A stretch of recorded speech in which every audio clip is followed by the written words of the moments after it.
નમસ્કાર દર્શક મિત્રો, આપ જોઈ રહ્યા છો લોકમૈત્રી ન્યૂઝ. હવે જોઈએ અગત્યના સમાચાર. ચૈત્ર નવરાત્રિના પ્રથમ દિવસે ખેડબ્રહ્મા અંબિકા માતાજીના મંદિરે દર્શનાર્થે ભક્તોનું ઘોડાપૂર મટ્યું. આજરોજ તારીખ 30/3/2025 રવિવારના દિવસથી ચૈત્રી નવરાત્રિનો પવિત્ર તહેવાર પ્રારંભ થયો છે.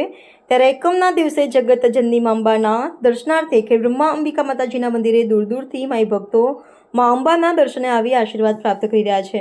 ખેડબ્રહ્મા માતાજીના મંદિર પરિસરમાં ભક્તો માતાજીના જયકાર સાથે દર્શન કરતા હતા. અંબિકા માતાજી ટ્રસ્ટ દ્વારા આવનાર ભક્તોને સરળતાથી દર્શન થઈ શકે અને કોઈ અગવડ ના રહે માટે સુંદર વ્યવસ્થા કરવામાં આવી રહી છે.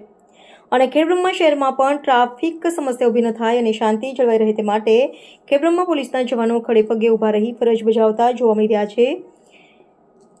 ખેડબ્રહ્મા અંબિકા માતાજીના મંદિરે દૂર દૂરથી માઈ ભક્તો ચૈત્રી નવરાત્રિ પર્વે માતાજીના દર્શન કરી ધન્યતા અનુભવી હતી. રિપોર્ટર અમિત જોશી, ઈડર. લોકમૈત્રી ન્યૂઝ સાથે જોડાયેલા રહેવા અમારા યુટ્યુબ ચેનલને સબસ્ક્રાઇબ કરી ફેસબુક અને ઇન્સ્ટાગ્રામ પેજને લાઇક અને શેર કરો.